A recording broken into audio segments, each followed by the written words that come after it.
Hello there and welcome back to the channel, and more specifically to the Indoor Golf Performance Centre here at Howley Hall Golf Club in Leeds. You'll see by the title of this video, today we are taking a look at the brand new G440 range of irons from PING. I'm also going to put it up against the G430. Many of you will use that iron at the moment, and PING probably has the greatest loyalty in their followers and fan base of any brand out there on the market. We're going to show you a little bit of a difference between the two heads, so the kind of evolution from 430 into 440, what we think the differences should be, all the technical points, and then most importantly we're going to hit them and show you what we think. So let's get into the tech and what has changed in G440. Well, to start with, in terms of its looks, I think there's quite a significant cosmetic change really. That's a much slimmer and thinner top line. I think the sole is ever so slightly thinner, but most importantly, when you look at the Pure Flex badging on the back of it, that has been refined as well. When we look at G430, we can see the sort of cavity is a lot more pronounced in there. It's a bit deeper. The toe area is a bit wider in the 430 as well, but more importantly, when you look at it in that sort of playing position, when you get that top line view there, it just looks a bit slimmer in the 440 as well. Now there's obviously pros and cons to that. The slimmer sort of look to G440 is going to probably appeal to the kind of mid to lower handicap range, whereas many of you that are in that mid to high handicap who want as much forgiveness as possible maybe might be a bit overawed and daunted by the fact that this club now essentially looks like one of the sort of players' irons in the PING range. And there are tons of irons in the PING range, by the way. You can see them all behind me on the rack. There's about 9-10 irons in their current range. There is a slightly thinner face that kind of is able to flex a bit more and be a bit quicker, so when we don't hit the middle of the face we should get more ball speed as well.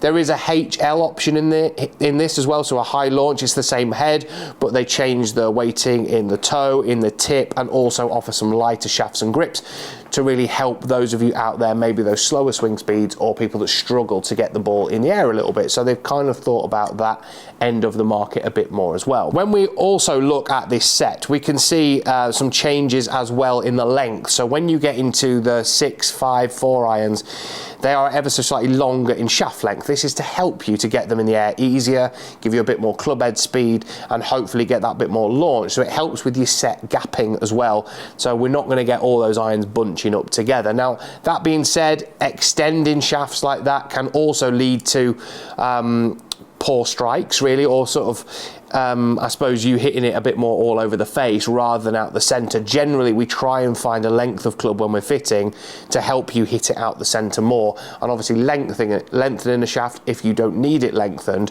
could be a bit problematic when it comes to ball striking. So that is maybe something to consider as well, which is why we always implore you to go and get custom fitted for all of these products. Now at the other end of the set, what they've actually done as well is design a much nicer wedge too. So when we get into the U wedge, but more importantly down into the sand wedge that we see here in the 56, you can see there's quite different shaping in these two. So the U wedge kind of fits in quite nicely with the 440 irons, but when we get into the 56 particularly, it's definitely got some of that PING I2 sort of vibes there, with the higher toe, slightly more kind of scalloped out neck section there, and also a slightly wider sole, but still maintaining a lot of the cosmetic looks, like this kind of shiny chromy look to the back of it. We've still got the Pure Flex insert and still got the weight there in the toe. So we're going to put these to the test right now. We're going to hit them on the Trackman system here indoors. I'm also going to hit the G430 so you can see the difference. We are going to be hitting the 7 iron, so both the 7 irons here are 29 degrees, which again is quite strong for a 7 iron. We all know this. This is not the only company in golf that is doing this, so we would expect some decent distance off of a 29 degree 7 iron, but just how good will it be? So I'm going to start hitting the G440, okay? In terms of its looks, like we've already spoken about that, it definitely looks slimmer, smaller, more compact than you would expect to see from what is essentially a game improvement iron. I certainly think it sounds okay. It feels nice and solid as well, which I quite like. Easy to get in the air. You can see a really nice high flight there. Going back, it is 29 degrees, this 7-iron, which is fairly strong when we're talking about iron lofts, but everyone's are at the moment. But is it easy enough to get in the air? Because essentially this is the type of player that it's aimed at. We want this club to be easy to launch. The CG is deep and back, so it should, in theory, get the ball in the air. I mean, that one I've just seen there, 126 feet, which is good. It's higher than I would normally hit a 7-iron.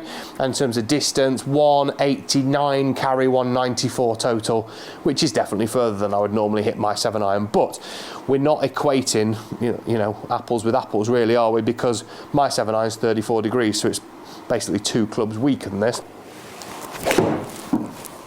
Again, just as easy to launch and hit, really. It's getting straight in the air, which is exactly what it is supposed to do. Now, like I alluded to before, I don't know whether this more compact look is a good thing, because many of you out there maybe want to be playing an iron that looks slightly nicer.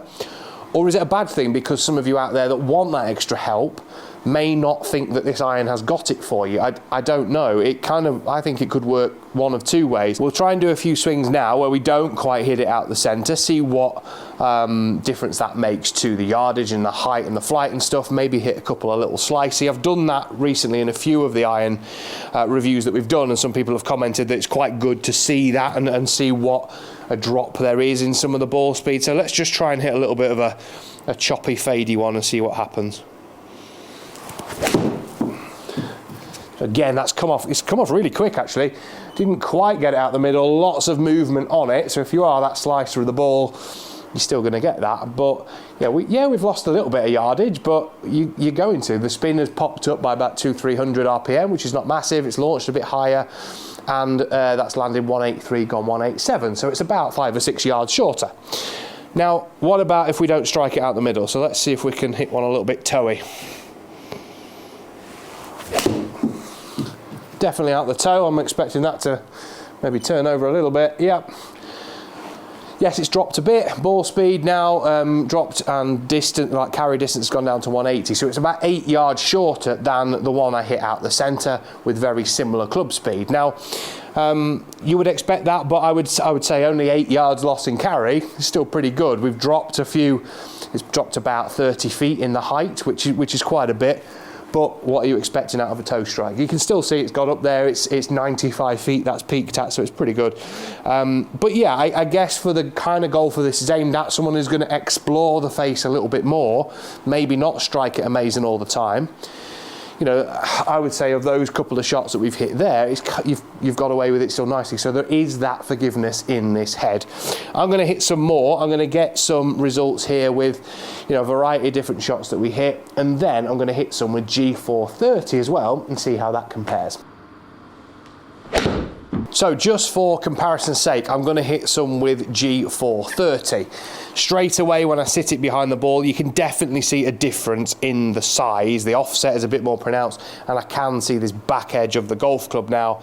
I still don't think it looks bad, and particularly for a game improvement iron, it doesn't look massive. I've put the same shaft in, same length, everything, and the same black lie that I've got here too. So let's see how this performs. There's a noticeable difference in the feel and the sound. I don't think it sounds anywhere near as good, if I'm honest. It sounds a bit more hollow and definitely didn't feel as solid off the face either. And I can see just the first one I've hit there, distance has dropped a little bit from G440. So let's see what the rest of them are like. It was out the middle, a couple of yards shorter again though, but it still felt like a good swing. I'm going to try and hit a few as well that maybe aren't in the centre of the face and see exactly how they perform too, and you know, see if we're still getting away with those bad strikes and swings. There's a bit of a toey cutty one. Let's see what that does. Yeah, plenty of movement on it. Yeah, and we do drop that ball speed and distance quite significantly there, a bit more than G440 was actually. Be interesting to see this when we look at the numbers. Let's try and hit one a bit toey as well. Yep, it's definitely come out the toe and definitely moving a bit. Yeah, it's still launched nicely though. I mean, distance-wise, it's actually very good. So quite sort of high and towy, but we can see the distance there, the spins drop right down, and it's actually gone quite a decent distance, so 187, 195, so that's pretty impressive, so well done G430. So I'm going to hit a load more shots now, just like I did with 440, get a real array of different ones, and then we can kind of compare some of the really good strikes and see exactly what the differences are.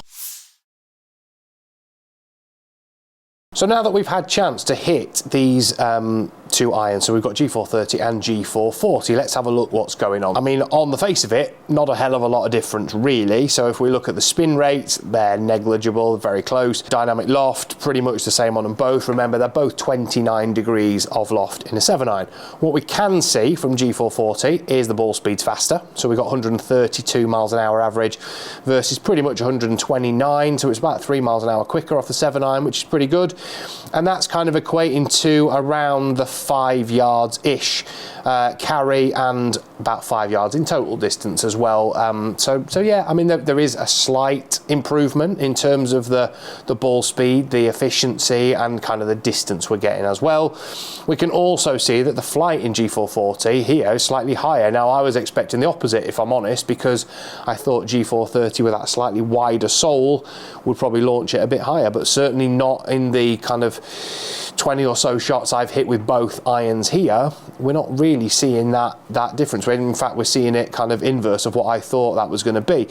We can see that, you know, the control of the spin is very good, with the only just over 300 RPM either side of it all the time, which is very, very good. But yeah, I mean, for me, in terms of the shots I was hitting, I prefer the look of G440. The ball flight looked that little bit stronger, and this is kind of backing that up a little bit. I actually didn't think it was going to be as close as this, but I think if you've got G430 and you're particularly that player of the mid to higher handicap range and you want that bit more forgiveness and a bit more width in the sole, I think you're probably going to find that a bit easier to use.